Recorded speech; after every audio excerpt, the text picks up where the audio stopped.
Hello guys, my channel.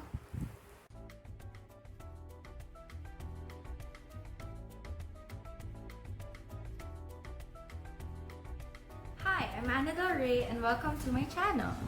Today we'll be making chocolate chip cookies. Cookies. Cookies.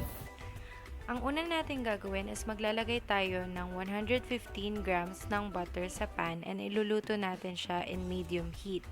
Yung 115 grams na butter, katumbas niya lang yung 1 stick na butter.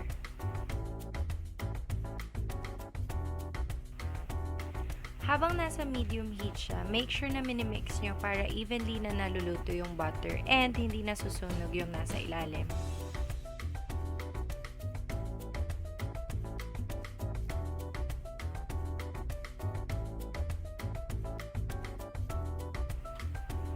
Kapag orange to brown na yung kulay ng butter, pwede na siyang tanggalin sa pan at ilipat na sa bowl para lumamig na rin siya. Pagkatapos nun, itabi na muna natin yung butter.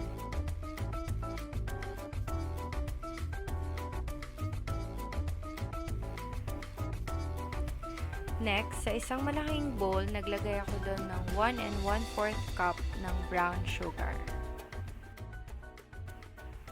1 teaspoon ng black coffee powder. Nilagay ko yon kasi nag-add din siya ng flavor sa cookies.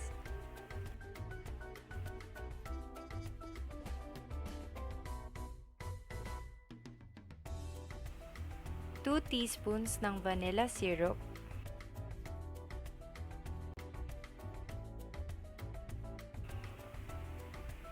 And isang buong egg and isang egg yolk.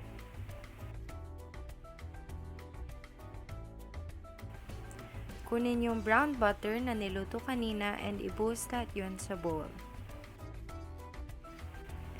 Gamit ang spatula, haluin ko lahat ng ingredients.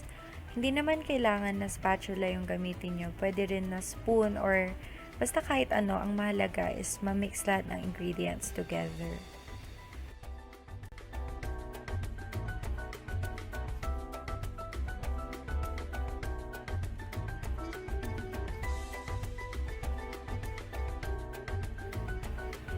Up next, ihalo na natin yung mga dry ingredients. Kumuha ako ng strainer para doon natin ibuhos yung mga powder para ma-sift natin sila.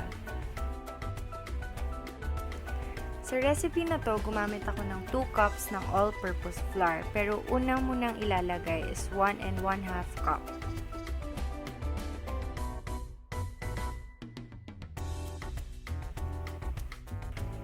Then, 1/2 teaspoon ng baking soda. Take the strainer and i-shake nyo siya para masala yung mga ingredients. Make sure na huwag nyo akong gayahin na natatapon sila sa table. Then, 1/2 teaspoon ng salt. Imimix na lahat ng ingredients together. So, mix. For this part, hindi pa kailangan na nahalo lahat ng ingredients mabuti kasi mag-add pa tayo ng 1/2 cup ng all-purpose flour.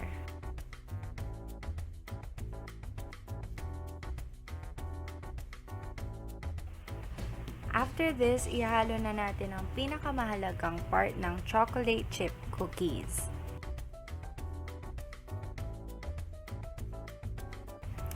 First, 1/3 cup of chocolate chips.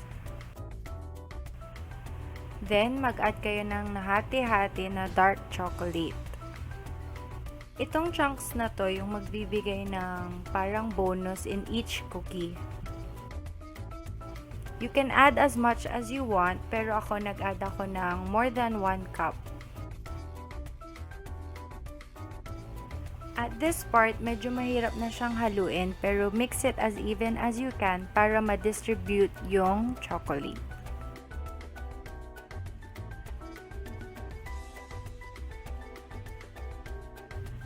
Actually, pwede na siyang i-bake, pero ako tatakpan ko muna siya ng cling wrap na di naman clingy.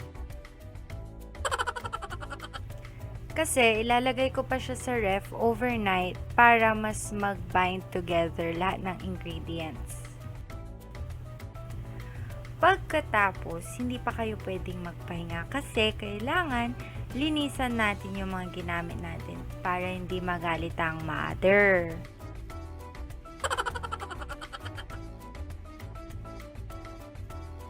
A few moments later. Nilabas ko na yung cookie dough sa freezer and naglagay na rin ako ng parchment paper sa isang baking tray. So, ang gagawin natin is magsuscoop tayo ng cookie dough and then imo-mold natin siya into a small ball.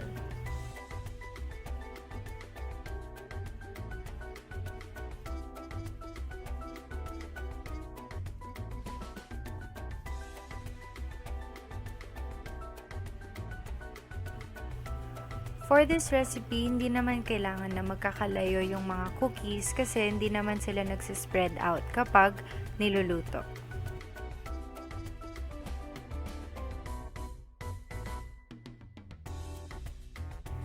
Kapag napuno na yung tray, ibabalik ko muna yung ibang cookie dough sa ref.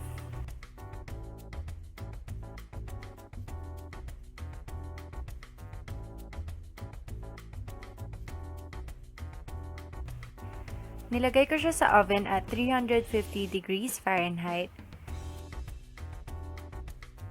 And niluto ko siya for 5 to 8 minutes since maliliit naman yung size nila.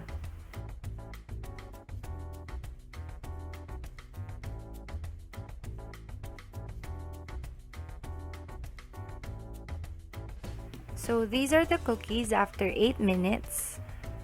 Pinalamig ko lang siya ng konti and then nilipat ko na rin sila sa platito.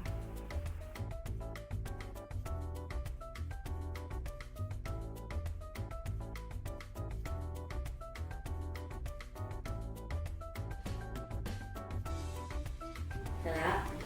Sarap? Abo.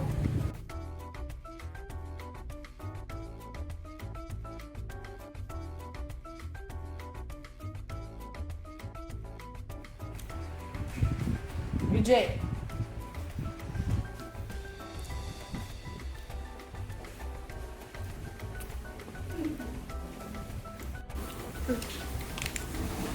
Guys, Bye! bye.